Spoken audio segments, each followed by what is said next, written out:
À sa devise liberté, égalité, féminité s'ajoute son engagement sur toutes les questions qui concernent la littérature féminine et sa volonté de donner à entendre la voix des femmes écrivaines sur ce qui touche, agite ou pose question à nos sociétés contemporaines. Ainsi se définit le Parlement des écrivaines francophones, dont je reçois 3 membres à l'ouverture de la 2e édition des entretiens littéraires francophones. Il n'y a pas de hasard, parce que justement, le thème de cette année s'intitule « La littérature féminine francophone, voix et défis ». Mes invités interviennent ici d'abord en tant que membres du Parlement des écrivains francophones et surtout en tant qu'auteurs ou artistes, auteurs avec eux bien sûr. Pour cette discussion, j'ai donc en face de moi 3 personnalités au parcours exceptionnel. Alors, qui sont-elles? La première invitée que je présente, Marie-Rose Aboumou-Morin, elle est franco-camerounaise, elle est titulaire d'une thèse de doctorat en études francophones à Paris 4 Sorbonne. Enseignante, critique littéraire et ethno-linguiste, elle consacre ses recherches aux littératures francophones d'Afrique subsaharienne, des Antilles et d'Haïti. Marie-Rose Aboumou-Morin a enseigné au Cameroun, en France et au Brésil et siège dans de nombreux comités scientifiques et sociétés savantes. Marie-Rose Aboumou-Morin, merci d'avoir accepté notre invitation. C'est moi qui vous remercie de nous avoir invités. Merci. La deuxième invitée est de nationalité franco-turque. Elle est romancière, dramaturge, metteur en scène et scénariste.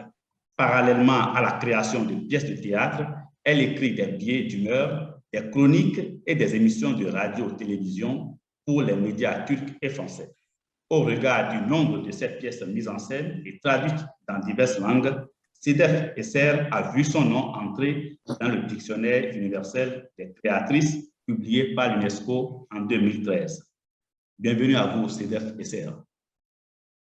Merci, bonsoir. Merci. Notre troisième invitée est d'origine martiniquaise. Elle est diplômée de l'École supérieure de journalisme de Paris et titulaire de 2 licences en sociologie et en littérature. Grand reporter, rédactrice en chef, directrice régionale, elle a réalisé de nombreux documentaires sur les pays de la Caraïbe avant de faire ses adieux à France Télévisions pour se consacrer à l'écriture et à la musique. En 1983, elle chante l'une de ses compositions avec le groupe Malavoie, Caresse-moi, qui devient très vite un grand succès. Bienvenue à vous, Marie-Josée Ali-Montieu. Merci de m'accueillir, merci beaucoup. J'espère qu'à la fin de cet entretien, vous allez nous faire plaisir en reprenant pour nous un bout de cette chanson « Caressez-moi ». C'est un piège. C'est un piège, mais on merci d'avance.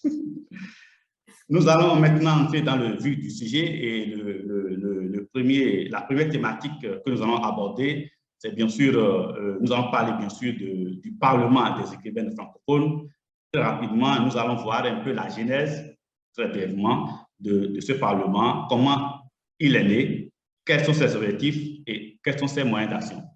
Je peux laisser la parole à Edep Sider pour commencer et après, notre personne peut compléter. D'accord. Alors, nous sommes… en fait, la première rencontre date de 2017 au festival Voix d'Orléans.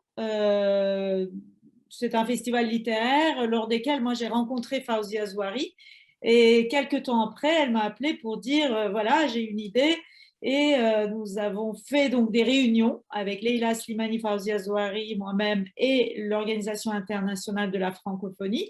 Très vite, nous avons invité un premier cercle d'écrivaines francophones et en 2018, dans la même ville, à Orléans, donc, est né le Parlement des écrivaines francophones. Peut-être je passe la parole à mes consoeurs. Oui. Oui. Oui, je voudrais dire oui. Effectivement, avant le Parlement des écrivaines francophones, il y avait les Voix d'Orléans. Et maintenant, je pense que nous allons remplacer les Voix d'Orléans, où c'est déjà fait. Voilà. On voulait faire d'Orléans, moi je suis à Orléans depuis 40 ans, hein. On voulait faire d'Orléans un centre de la francophonie, que le Parlement naisse que le Parlement naisse à Orléans parce que nous sommes là dans le centre Val-de-Loire, lieu de la naissance de la langue française que nous partageons ensemble et qui nous tient à cœur, que nous avons choisi comme canal de communication. Marie-Jo? Merci. J'ai rencontré, j'ai rencontré cette idée, et Faouzia, j'ai rencontré cette idée de Parlement et Faouzia au Salon du Livre. Quand elle m'a fait part de cette idée d'avoir une espèce de couverture du monde au féminin et avec l'écriture à travers ce qu'elle appelait déjà le Parlement des écrivaines francophones, j'ai dit oui tout de suite parce que en discutant avec elle, en rencontrant Cédef, en rencontrant Marose, ensuite en rencontrant les femmes, puisque la première réunion du Parlement, je crois qu'on était déjà à l'époque, on devait être 70, la première réunion du Parlement à Orléans, puisque c'est la ville d'Orléans qui nous avait accueillis dans son hémicycle. Hein, ça ressemblait vraiment à une réunion de parlementaires avec dans l'hémicycle de la municipalité, il y avait les gradins, il y avait nous, enfin c'était très, très solennel et en même temps totalement excitant parce que je voyais ces visages de femmes autour de moi, des visages de femmes, des femmes qui venaient du monde entier pour le coup, puisque du Canada, de Belgique, de Suisse, même d'Allemagne, de l'Amérique latine, de l'Afrique de l'Ouest, de l'Afrique du Nord. C'était extrêmement émouvant. On était toutes là à se regarder en disant mais on a une arme fabuleuse qui est la plume. On va l'utiliser pour écrire à la fois nos différences et la cohésion de l'humanité. Parce que c'était ça le but. Le but, c'est de pouvoir donner de la voix à celles qui n'en ont pas et de donner de la voix à une parole au féminin qui peut s'exprimer dans la cohésion malgré nos différences. Parce qu'il y en a tellement des différences. Nous ne sommes pas de la même, nous n'avons pas les mêmes origines culturelles, nous n'avons pas les mêmes paramètres culturels, mais il y a une espèce de sororité entre nous qui fait que on fait avancer les dossiers. Quand il y a une idée qui part, il y en a 12 qui reprennent, il y a une vivacité, une force parce qu'on a un désir d'être et un désir de dire et un désir d'écrire qui est très fort. Et c'est une autre manière de voir le monde, de dire le monde et d'aborder tous les sujets qui sont des sujets très précis. Hein. On aborde l'environnement, on aborde la sexualité, on aborde le corps des femmes, on aborde la place de la femme dans la société, la femme et la guerre. Alors, bon, terriblement d'actualité en ce moment. La femme, voilà. Et donc, tout ça, c'est stimulant pour nos écritures personnelles, j'imagine. Et, et on a la petite prétention, minuscule, mais quand même, de faire un petit pas à l'humanité grâce à cette solidarité. Merci beaucoup. On voit vraiment au regard de la diversité des pays qui sont représentés, du nombre aussi, et des voix qui sont portées donc, à cette tribune-là. On voit vraiment ce que peut représenter donc, ce Parlement-là. Moi, j'étais étonné de voir ce nom, Parlement des écrivains francophones, et j'ai pensé à une institution en même temps. C'est après que j'ai vu que non. Non, mais on se comporte de façon très, très vraie, en fait. Oui. C'est très bien. Je vais maintenant parler un peu donc, des anthologies publiées par le Parlement. J'ai vu qu'il y a 2 anthologies publiées. Et je voudrais demander un peu comment est née l'idée d'anthologie et comment est-ce que, en tout cas, quels sont les critères de sélection des écrivaines contributrices, parce que quand on prend une anthologie, il y a beaucoup de contributrices donc, qui viennent de divers pays et tout. Comment est-ce que vous faites ce travail-là et comment est née l'idée de l'anthologie? L'anthologie est notre marque, c'est notre trace, c'est une façon de nous connaître. À partir de quand on crée quelque chose et qu'on ne se connaît pas, je pense que l'anthologie, c'est le lieu où on se découvre déjà. On se découvre et puis ça nous permet de montrer combien nous venons d'horizons éclatés. Oui. Hein? Donc, Ça, c'est la naissance. Et on ne peut pas avoir un groupe de personnes écrivant sans anthologie. En tout cas, moi, c'est comme ça qu'on a réfléchi. Oui. On se montre au monde, nous nous montrons à nous-mêmes et en créant, pas en créant, comment dire ça, oui, des anthologies, Oui. ça permet déjà de prendre sa place, une place. On prend une place. Ça se passe, on lance l'idée et on invite, généralement, on ne se dit pas les femmes, mais on s'appelle les filles. On appelle les filles à proposer quelque chose. Donc, on a 2 anthologies prêtes, déjà fabriquées, qui sont là. Oui. La première est celle-ci, avec 55 contributions. Ah, ben voilà, vous êtes. Et puis, il y a celle-là, il y a 18 contributions. Oui. Et on vient de lancer la 3e.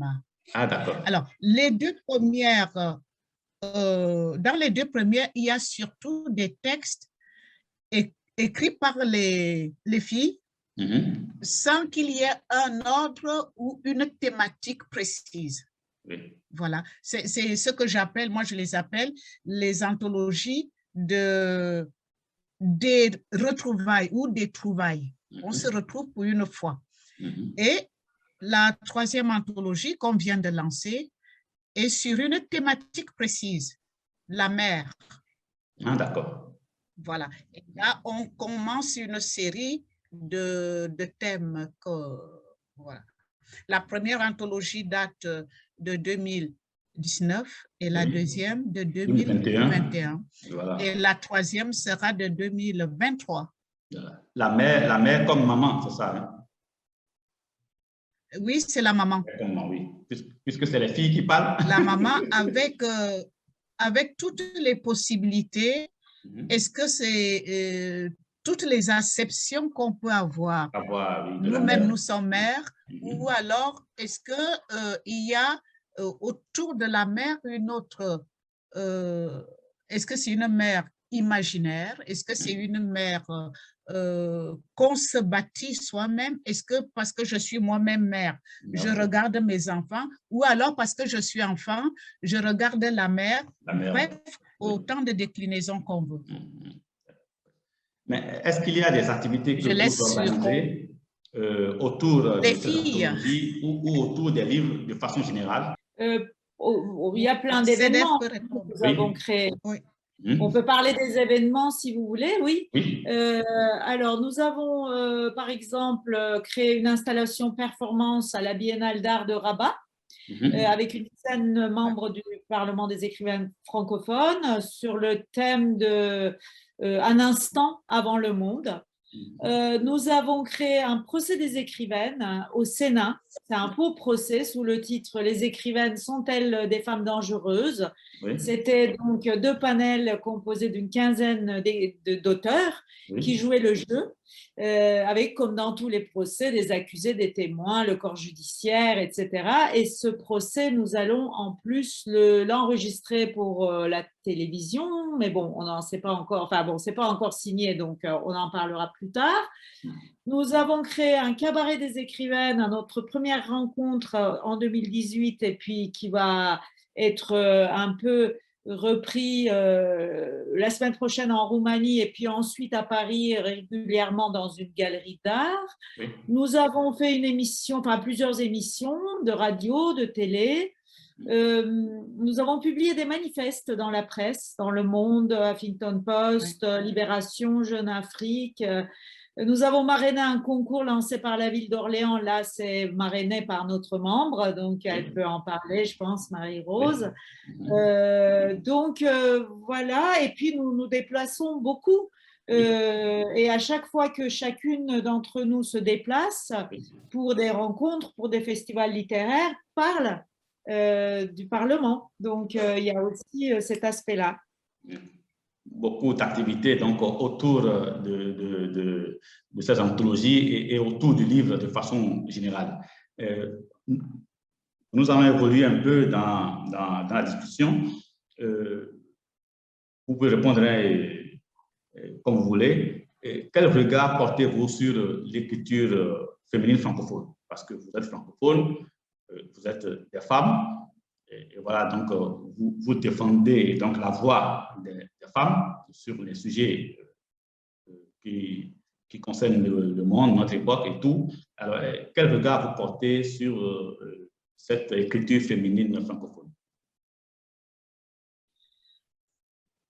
Alors, l'écriture comporte, pardon, le regard comporte. Vous allez me permettre de lire un petit passage, n'est-ce pas, du manifeste. Voilà. Voici ce que nous disons. Nous, écrivaines francophones, réunis.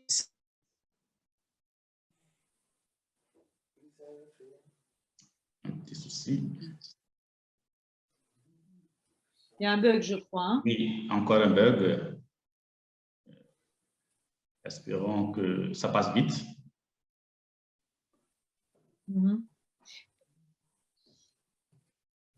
Que nous sommes souvent questionnés et que nous n'arrivons pas à répondre parce que d'autres parlent à notre place, parce que nous avons envie d'être écoutés sur nous-mêmes, sur notre propre sort, sur le monde où nous vivons et qui n'est pas si tendre avec nous. Nous voulons sortir du silence et puisque nous disposons du pouvoir des mots, nous nous arrogeons la parole collective et ce droit de regard sur une histoire qui continue de se faire sans nous.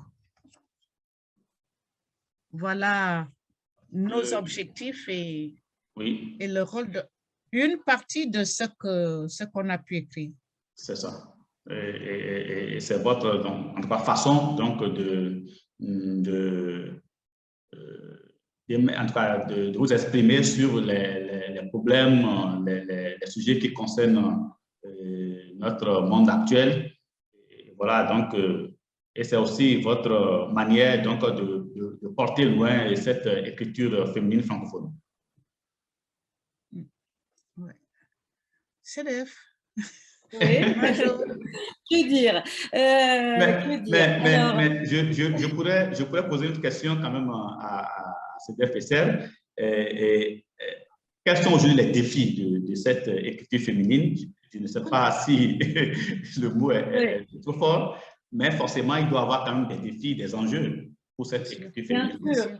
Oui. Bien sûr, mais moi, je pense en fait que il y a autant d'écriture que de voix féminines. C'est-à-dire qu'il n'y a pas quelque chose qui s'appelle de manière générale une écriture féminine et il y a des écritures féminines. Quand moi je lis le roman de Marie-Josée, les travaux de Marie-Rose, enfin, les paroles, parce que par exemple Marie-Josée, elle est romancière, mais elle est aussi journaliste, elle est aussi parolière. Donc quand je l'entends, voilà, c'est même dans ces trois écritures, elle est déjà trois différentes voix. Ouais. Donc, vous voyez ce que je veux dire. Quand Marie-Rose est scientifique et poétesse, c'est déjà deux différentes voix. Et donc, imaginez toute ce qu'elle disait tout à l'heure, Marie-Josée, quand on s'est rencontrés comme ça, toutes ces femmes, c'est vrai que c'était extrêmement émouvant. Et nous sommes tellement différentes chacune. Même parfois, nos regards politiques sont différents, nos cultures sont différentes. Après, nos valeurs sont quand même très proches dans des choses universelles. Mais ce que je veux dire, c'est que nous avions envie d'amplifier la voix des femmes, mais des femmes autant que nous sommes. C'est-à-dire que nous ne voulons pas uniformiser nos voix, nos styles, nos langues, nos rythmes, notre musicalité, parce que nous avons toutes, chacune, une manière différente d'écrire, mais de trouver peut-être ce qui nous rassemble et surtout d'amplifier avec des projets ponctuels la voix des femmes sans bien sûr exclure les hommes par ailleurs. Oui. Moi je le vois comme ça. Non, mais on vous comprend. C'est important sans exclure les hommes. Mais disons que nous avons, moi je suis musicienne effectivement, et ce que je vois de nous, c'est que nous arrivons à faire une harmonie presque symphonique avec toutes nos différences. Ce que, pardonnez-moi, vous les hommes, vous n'avez pas encore réussi tellement à faire. Il y a parfois des notes très dissonantes. Il y a des chaos désorganisés, parce qu'un chaos organisé, ça peut être bien. Il y a des guerres, il y a des conflits d'intérêts. Enfin, nous sommes arrivés dans... C'est normal parce que vous soyez seul à gérer le monde et à le porter sur vos épaules, je crois que c'est un peu trop lourd pour vous, donc on partage. on partage et on réussit à faire de l'harmonie avec toutes nos notes différentes. Et ça, c'est quelque chose qu'on a envie de porter au monde. Et c'est ça, en fait. Si on doit parler d'écriture au féminin, c'est pas la même chose qu'une écriture féminine qui, comme dit fort justement CEDEF, n'existe pas. Il y a autant d'écritures féminines qu'il y a d'écrivaines au PEF. Je crois qu'on est 110 aujourd'hui. Et ce qui est important, c'est d'arriver à trouver, à mettre toutes ces notes ensemble et qui font un ensemble qui est harmonieux, à la fois pour la planète, pour la vie, pour le devenir, pour le futur, pour nos enfants. Et c'est un peu ça qu'on porte en nous de façon presque, je dirais, génétique. De la même façon qu'on fait grandir l'enfant dans notre ventre, on essaie de faire grandir le monde à travers nos plumes. Et ça, si on n'est pas ensemble pour le faire, chacune de nous ne vaut peut-être pas grand-chose sans les autres, pour ce projet-là en tout cas. Mais pour ce projet-là, la valeur ajoutée que nous avons, c'est d'être ensemble et de pouvoir dire nos différences sans rentrer en guerre. On a effectivement des points de vue parfois très différents sur plein de choses. Mais moi, j'apprends parce que j'écoute les autres, on s'écoute mutuellement, on s'écoute les unes les autres. Nos expériences ne sont pas les mêmes, nos désirs ne sont pas les mêmes.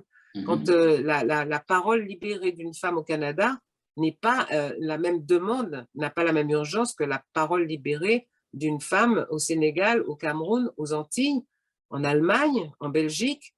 Mais en s'écoutant mutuellement, je me refais une vision du monde qui s'élargit tous les jours de ce que chacune de nous amène. Alors voilà, on en est là. Oui. Merci. Mais alors, quelle est la place de la langue française dans tout ce que vous faites, dans les activités que vous menez?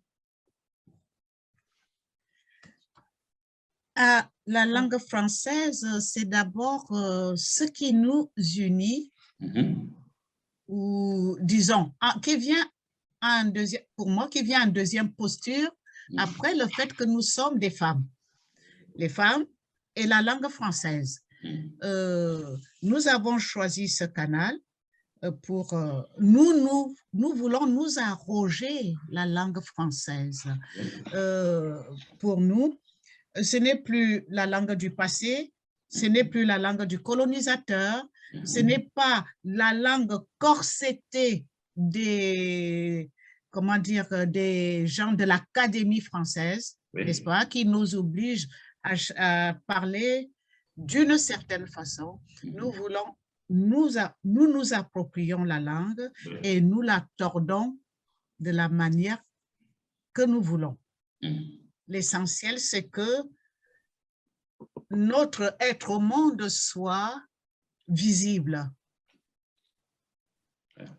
Les filles, oui. La suite. Pour continuer ce que dit Marie-Rose de façon très juste, en fait, nous la tordons, c'est encore plus que ça, en fait, nous lui donnons une nouvelle vivacité parce que nos langues d'origine se mêlent à la langue française. Nous faisons de la langue française quelque chose de vivant qui évolue. Moi, je sais que ma langue d'origine, enfin la langue qui habite mes pensées, ma musique et ma manière d'être, c'est le créole. Et il y a beaucoup de créolisme dans mon écriture française. Il y a même, et on comprend les mots que je mélange au français sans faute de syntaxe. Il faut être très respectueux vis-à-vis de la langue française parce que c'est une belle langue. Mais elle est encore plus belle quand j'y mets un petit peu de mon créole et quand plutôt que de parler du milieu de la vie, je parle du mi-temps de la vie parce que le mi-temps, c'est un mot créole et que tout le monde comprend.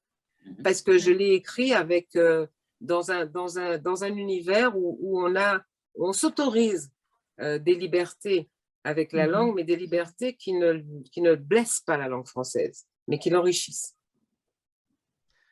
Merci. Nous avons parlé du Parlement, nous avons parlé de vos activités au sein du Parlement. Nous allons maintenant faire un dernier tour de table pour que chacune de vous puisse nous dire, le cas échéant, quelle est son actualité littéraire ou artistique, peut-être une activité, un événement ou un projet en cours. Certainement, vous avez des choses à partager avec nous individuellement. Qui veut commencer? Ben, moi, déjà, toutes les trois, on va en Roumanie. Voilà. Ah, d'accord. À la frontière de l'Ukraine. Ah. Voilà, nous prenons l'avion samedi matin et nous nous disons, nous allons en Roumanie. Oui. Et qu'il y a l'OTAN là-bas et Oui. nous ne risquons rien. Voilà. Ça, c'est déjà... Oui, c'est important. Et nous partons en Roumanie à l'invitation donc du département culture de l'ambassade de France. Et c'est l'occasion pour le PEF. On est quand même 8, 13, je ne sais plus combien on est, mais on est assez nombreuses pour participer à des débats, animer des débats. Et juste à la frontière de la guerre, et peut-être un peu parler de la femme et la guerre, on en profitera. Donc, ça fait partie je dirais des opérations presque militantes. Ce n'était pas prévu parce que la guerre n'était pas prévue alors que le voyage en Roumanie était prévu. Mais ça fait partie des paroles qu'il est bon d'entendre dans ces temps troublés. Donc, nous allons en Roumanie. Marie-Rose, quelle est ton actualité autre? Mon actualité autre, ce que j'essaie de finir un roman, mais que je n'arrive pas à finir, tout simplement parce que je suis très occupée. Voilà. Parce que en plus du Parlement, nous avons nos vies, n'est-ce pas? Nous avons nos écritures à continuer. Nous avons une vie sociale, mais tout ça, bon, je vais finir mon roman quand je pourrai le finir, mais sinon, j'ai déjà des livres écrits et puis en ce moment, c'est pas tout à fait... je ne suis pas tout à fait libre, c'est très coincé, très coincé. Avec les activités de la ville, parce que je fais partie du comité du pilotage de mon quartier. D'accord. Mais je ne comprends rien, mais je suis là. On m'a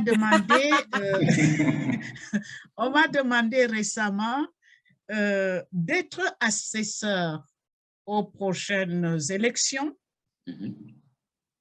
Je me suis un peu rebellée parce que on m'envoie toujours dans un quartier, le quartier de la France qui vote le moins. La dernière fois, nous n'avions eu que 90 personnes. Voilà. Donc, vous voyez, il y a l'écriture, il y a la vie du quartier et il y a des tas de choses à faire. Nous allons maintenant écouter aussi... oui, vous avez fini? Non, je voulais dire que parallèlement, j'aide les collègues des Amis d'Orléans à préparer le prochain colloque sur le corps de la femme en septembre. En même temps, j'aide le Lions Club à préparer le forum francophone du Val-de-Loire. Voilà où j'en suis. D'accord. Désormais, pensez à inviter aussi Francophonie sans frontières pour quand même collaborer avec vous sur ces projets. Tout à fait. Merci. Merci. On va le faire. On va maintenant écouter Cédric Tesser pour son actualité artistique ou littéraire. Oui, en fait, moi, j'avais écrit donc en 2020, l'apparition avait eu lieu en 2020 2021, d'un roman que j'accompagne toujours parce qu'en fait, le moment de sa sortie, il y avait le confinement culturel et du coup, c'est maintenant qu'on m'invite à pas mal de salons littéraires, de festivals, l'Alliance française, Mulhouse, Maison de la Poésie, Orient des livres, Alexandrie en Égypte, Chambéry, Angoulême, Uzès. Donc, il y a une série une tournée. Ensuite, pour une nouvelle pièce, je vais au Luxembourg parce que Esch est la ville culturelle européenne, la capitale culturelle européenne 2022. Donc, on va écrire On est plusieurs auteurs dramatiques à être invités là-bas. Et puis, une pièce que j'avais écrite en 2018 et qui n'avait pas pu être jouée à cause de Covid, est en train de reprendre une tournée en Bretagne et on va clore bientôt. Donc ça, c'est en train de se jouer. Et puis, des nouvelles choses qu'on prépare avec des équipes. Mais bon, après, c'est tellement difficile en ce moment avec… c'est très embouteillé, les lieux, les programmations. Donc, on verra comment les choses vont se reprendre à partir du printemps. Merci beaucoup. Et je rappelle que vous concernant justement, votre nom fait partie des 10 noms de femmes littéraires, d'écrivaines, dont on a donné les noms aux rues parisiennes, juste de façon éphémère. Voilà, dans le cadre de la francophonie. Oui. Pardon, c'est pas parisienne, c'est strasbourgeoise, des rues à Strasbourg, et j'ai appris ça, oui, effectivement, j'étais très surprise et très heureuse, très émue. Merci pour la précision. Voilà, donc le nom de CEDEF est donné à une rue. Oui, pour un temps. Voilà, pour un temps, oui, mais c'est bien. Alors, nous sommes pratiquement à la fin de cet entretien. Marie-Josée n'a rien dit. Non, non, elle va parler, elle va parler. Laissez-moi l'inviter à parler. Non, mais je disais que nous sommes pratiquement à la fin de cet entretien, mais avant de clôturer, chose promise, chose due, je vais donc demander à Madame Marie-Josée Ali-Montieu de nous faire donner un bout de cette chanson, de cette célèbre chanson, Caressez-moi. Est-ce que juste avant, je peux quand même donner quelques informations sur l'actualité, parce que je suis quand même une petite et je ne chante pas sans vous, donc préparez-vous déjà à chanter, parce que je ne chante pas si tout le monde ne chante pas avec moi. Non, l'actualité, voilà, donc, mon actualité est la suivante, c'est que c'est quelque chose qui peut peut-être vous intéresser, c'est que pendant le confinement, j'ai écrit, vous l'avez dit fort justement, que je suis journaliste, et j'ai écrit, alors que je suis romancière, hein, et j'ai écrit un livre qui s'appelle Entretien avec Aimé Césaire, parce que j'ai très bien connu Aimé Césaire. Oui. On était très proches. Je l'ai beaucoup interviewé en tant que journaliste, et à partir de ces entretiens, je retrace de façon très courte et très ouverte à tout le monde un petit peu le parcours du grand homme, du poète, de l'écrivain, mais aussi de l'homme politique qu'il a été, et puis de l'homme tout court, parce que c'est d'abord et avant tout un humaniste, et un humaniste ami de l'Afrique qui a trouvé la négritude dans sa rencontre avec Senghor, et qui a servi le monde entier, le monde noir dans son entier. Donc voilà un homme qui a beaucoup compté dans ma vie, donc ça existe, et donc ça s'appelle Entretien avec Aimé Césaire, et donc ça vient de sortir. Mon actualité, c'est aussi que je pars en Guadeloupe, après la Roumanie, je pars en Guadeloupe pour une série de 4 concerts, et on en vient à la musique, hein. Je ne parlerai pas du procès, parce que j'ai vu qu'aucune des filles n'en a parlé, alors que c'est dans notre actualité, le procès des écrivaines francophones. C'est une sorte de, on va dire, de pièce de théâtre, de mise en théâtralité de textes que nous avons écrits sur le thème de « Les femmes écrivaines sont-elles dangereuses ?» Je vous laisse répondre à la question. J'en ai parlé pendant… D'accord, c'est parce que j'étais… voilà. Et puis, donc voilà, c'est cette actualité, c'est que je pars en Guadeloupe effectivement pour une série de concerts, 4 concerts, juste après la Roumanie. Et après, je vais rentrer en écriture, parce qu'il faut vraiment que je termine le roman que j'ai commencé il y a maintenant quelques mois, et qui a été interrompu par toute cette actualité complexe, et puis les différentes activités que nous avons pu avoir. Donc voilà, ça c'est pour mon actualité. Merci. Maintenant pour la chanson, je vous laisse commencer à chanter. Une condition, est-ce que vous pouvez faire au moins le refrain? Je fais un couplet, un refrain, donc vous n'avez qu'une chance, une seule, pour dire caressez-moi, caressez-moi. Vous savez ce que ça veut dire, caressez-moi? Oui. Ça veut dire caresse-moi. Oui. Ah, simplement. Simplement. Tout simplement. Ah, d'accord. Ça veut dire caresse-moi. C'est dans quelle langue? Ah ouais, en créole. Ah, d'accord. Caressez-moi, ça veut dire caresse-moi, et c'est une chanson que j'avais écrite pour mes enfants, contrairement à ce qu'on pourrait imaginer. C'est pas du tout une chanson salace. C'est une chanson qui est plutôt une chanson d'amour pur, en disant que qui que nous soyons, Et où que nous soyons, nous avons tous besoin de caresses. Nous avons tous besoin de caresses à un moment quelconque de notre vie et qu'il faut y penser de temps en temps. Il faut voilà, avoir la caresse. Donc ça fait soleil là qu'a couché, la lune là qu'a levé, cocotier qu'a bougé, caressez-moi, caressez-moi. C'est là que vous chantez. Oui. Caressez-moi, caressez-moi. Les filles, je veux vous entendre aussi. Okay. Je refais la strophe. Soleil là qu'a couché, la lune là qu'a levé, cocotier qu'a bougé. Caressez-moi, caressez-moi, caressez-moi. Voilà, c'est tout ce que je vous souhaite. Plein de caresses. Merci, merci beaucoup. Bravo, bravo, bravo, Madame Ali Montieu. Merci beaucoup. C'est sur cette belle note musicale que prend fin ce premier numéro de la deuxième édition des Entretiens culturels francophones. Je vous dis merci et à très bientôt pour d'autres nouvelles du Parlement des écrivaines francophones. Merci à vous. Merci. Merci. Au revoir. Merci. À très bientôt. Voilà, au plaisir.